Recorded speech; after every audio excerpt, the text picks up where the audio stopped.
तो जय माता की, राधे राधे आप सभी को। तो नवरात्रि में 9 दिन मैं किस तरह से माता रानी का रोज़ का पूजा करती हूँ और कैसे उनका सेवा करती हूँ, तो चलिए मैं आप सबको वही आज वीडियो शेयर करूँगी। तो सबसे पहले मैं घर का छोटा मोटा काम निपटाती हूँ।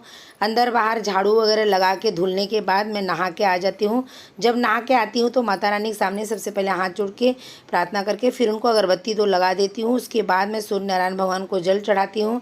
उनको जल में थोड़ी सी शक्कर डालती हूँ, थोड़ा सा कुमकुम डालती हूँ और अगरबत्ती और अक्षत लेके मैं उनको जल चढ़ाती हूँ। तो कभी भी सूर्य मजबूत करने के लिए जल में ये चीज़ें डाल के बना चढ़ाते हैं भगवान को जल, तो बहुत अच्छा होता है। फिर उसके बाद मैं दरवाजे पे थोड़ा सा अगरबत्ती दिखा दूँगी। अभी वापस घर में पूजा हो जाएगा फिर मैं करूँ। उसके बाद मैं दरवाजे पे रंगोली बनाती हूँ। अगर रंगोली नहीं बना पाती हूँ तो इस तरह से मैं फूल रख देती हूँ और स्वास्तिक ज़रूर बनाती हूँ। और तुलसी माता का मैं पूजा करके फिर लड्डू गोपाल को उठाने आ जाती हूँ, क्योंकि लड्डू गोपाल सोए रहते हैं। तो इतना काम निपटाने के बाद उनको उठाती हूँ। उठाने के बाद मैं इधर आ गई हूँ पूजा जहाँ पे मुझे करना है माता रानी का। सारे फूल जो मैं एक दिन पहले का चढ़ाई हुई हूँ यानी बासी फूल सबको मैं उतारूँगी अच्छे से। यहाँ पे सब जगह से धीरे धीरे करके क्लीन करती हूँ। सभी वीडियो में आपको सब फास्ट फॉरवर्ड दिख रहा होगा, क्योंकि काफ़ी बड़ा वीडियो हो जाएगा, इसके लिए मैं थोड़ा सा फास्ट फॉरवर्ड में दिखा रही हूँ।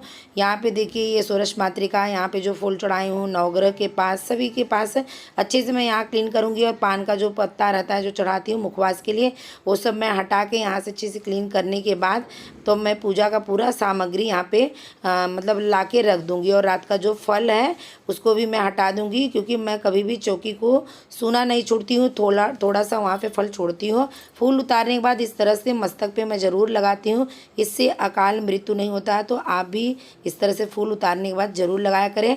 और ये माता रानी का कल का हार है, ये बहुत सुंदर लग रहा हार, आप सब देख रहे होंगे। ये हार मैं भी सीधा विसर्जन में नहीं डालूंगी। आज इसको मैं दरवाजे के सामने टांगती हूँ, यानी अपने दरवाजे पे तोरण के जैसे टांग देती हूँ।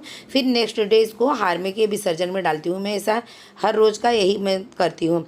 फिर अभी मेरा यहाँ पे जो भी फूल है ना, मैं माता रानी के पास नीचे चौकी में एक थैली बना के रखी हूँ, उसी में सारे फूल को मैं जमा करूँगी। क्योंकि जब भी विसर्जन होता है ना, उसी दिन माता रानी के जब विसर्जन जाती है तभी ये फूल जाता है, तब तक मैं इसी में सब जमा करके रखती हूँ। इसमें है ताज़ा फूल जो कि आज के लिए आया है और बहुत सुंदर सा माता रानी का ये हार है।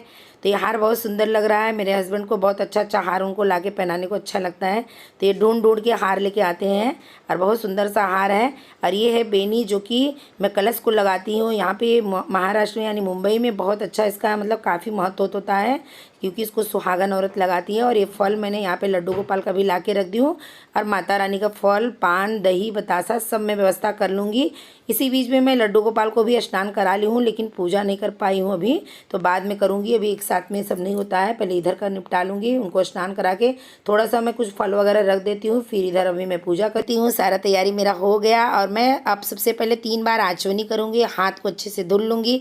फिर उसके बाद गौरी गणपति आगे बैठे हुए हैं, तो इनको मैं स्नान कराऊंगी 3 बार आचमनी करके। फिर माता रानी को 3 बार आचमनी करके स्नान कराऊंगी। नवग्रह को स्नान कराऊंगी, षोडश मातृका को, दीप देवता को, कलश देवता को, सभी को मैं जल से स्नान कराऊंगी। सभी मैं आपको फास्ट फॉरवर्ड करके दिखा रही हूँ, क्योंकि काफ़ी बड़ा वीडियो हो जाएगा।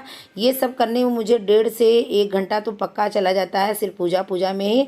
अब मैं इनको वस्त्र रूपी कलावा चढ़ाऊंगी, तो सभी को तोड़ तोड़ के छोटे छोटे टुकड़े में वस्त्र पहनाती हूँ, ऐसा भाव रखते हुए। तो सबको कलावा चढ़ाऊंगी। अब कलावा चढ़ाने के बाद फिर मैं हाथ धोऊंगी। अब गौरी गणपति को सबसे पहले सिंदूर चढ़ाऊंगी, कुमकुम हल्दी। और गौरी जी को मैं 5 बार सिंदूर पहनाने के बाद अपनी मांग में लगा लेती हूँ, फिर उसके बाद सब जगह लगाऊंगी। इसी तरह से आप अगर नवमी में नवरात्रि में माता रानी का अगर विग्रह नहीं लाए हो, यानी इनकी मूर्ति नहीं लाए हो, तो आप उनको फ़ोटो से भी इसी तरह से रोज़ का उनका सेवा होता है। अब मैं इनको अच्छा जरूर चढ़ाऊंगी, एक हाथ में रख लेंगे और दाहिने हाथ से इस तरह से चढ़ाएंगे। जो मैं चीज़ें चढ़ाऊंगी उतनी उतनी बार इनको जल का आचमनी दिखाना बहुत ज़रूरी रहता है। इसी विधि से पंडित जी भी पूजा करवाते हैं। और मतलब मैं ना साउंड लगा देती हूँ, उसमें गाना चलते रहता है और माता रानी का भजन, और मैं इस तरह से पूजा करती रहती हूँ।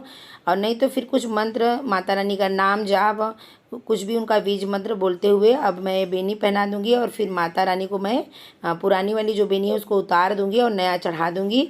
और ये बहुत ही इसका महत्व होता है, मुंबई में सुहागन औरत इसको पहनती है, ऐसा इसका महत्व है। तो अभी मैं गणपति बप्पा को ये लाल कलर का जो फूल आता है ना, इसको जासवंद बोलते हैं, तो ये उनको बहुत प्रिय है। और माता रानी को भी एक चढ़ा दूंगी। फिर सब जगह में फूल चढ़ाने के बाद माता रानी का हार चढ़ाऊंगी। इसी तरह से मेरा रोज़ का पूजा होता है। उसके बाद मैं यहाँ का होने के बाद मैं लड्डू गोपाल का पूजा करने जाऊँगी। तो मैं अभी यहाँ पे माता रानी को हार पहना दे रही हूँ। हार बहुत सुंदर लग रहा है, आप सब भी इनका दर्शन कर लीजिए। जितनी बार मैं चढ़ा रही हूँ फिर से आचवनी में दिखा दे रही हूँ। अभी मैं इनको फ्रूट का भोग दिखा दे रही हूँ और बाकी जगह सब भगवान जी को भी मैं रख देती हूँ। दिखाने के बाद यानी कि छोटा सा प्लेट में दोना के वगैरह जो आता है ना उसमें रख देती हूँ नवग्रह और उधर षोडश मातृका है सबको रखने के बाद फिर मैं आचवनी दिखा दूँगी। आचवनी मैं हर बार दिखाती हूँ और आचवनी डालने के लिए एक आगे प्लेट रख लीजिए, उसमें जितनी बार आचवनी आप दिखा रहे हो तो उसमें डालते जाने का। तो मैं एक कटोरी रखी है और बीच में इत्र भूल गई थी तो अभी मैंने भी इत्र भी उनको लगा दी हूँ। उसके बाद मैं दही बतासे का इनका भोग जरूर लगाती हूँ, इनको बहुत प्रिय है दही और बतासा। दही बतासा लास्ट में मैं देती हूँ। उसके बाद मैं बीड़ा का पान यानी कि लौंग इलायची और पान इनको मुखवास के लिए देती हूँ।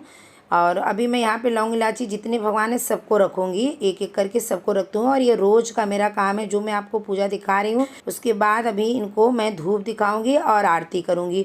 जब यहाँ पे आरती हो जाएगा उसी बीच में मैं वो साइड भी जाके पूजा कर लेती हूँ। बाद में यहाँ से जाती हूँ चाय वगैरह बना के दे देती हूँ, मैं भी चाय पीती हूँ, नारियल पानी पी लेती हूँ।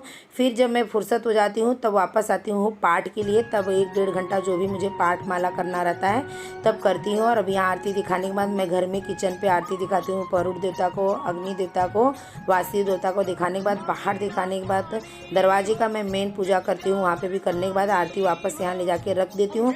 रखने के बाद इसको जल से घेर देती हूँ। तो इस तरह से जब मेरा पूजा कंप्लीट हो जाता है तब जाके मैं फिर दूसरे काम के लिए जाती हूँ। तो चलिए आप सबको भी माता रानी के आरती का दर्शन करा देती हूँ, उनके सुंदर से स्वरूप का दर्शन कर लीजिए। माता रानी सभी के ऊपर कृपा बनाए रखे, ऐसा मैं माता रानी से प्रार्थना करती हूँ। तो और उधर का भी मैं आप सबको थोड़ा सा दर्शन करा दे रही हूँ राधा कृष्णा का। तो चलिए वहाँ पे भी मैं आप सबको दर्शन दिखा देती हूँ उनका। ये लोग भी बड़े ही सुंदर लग रहे हैं, आप सभी इनका दर्शन कर लीजिए। नवरात्रि वाला ये श्रृंगार है, मैंने वीडियो डाली भी हूँ उनको। तो बस यही मेरा रोज़ का रूटीन है नवरात्रि का। आप सबको कैसा लगा है कमेंट में ज़रूर बताएं और वीडियो को एक लाइक ज़रूर करें। जय माता की, राधे राधे आप सभी।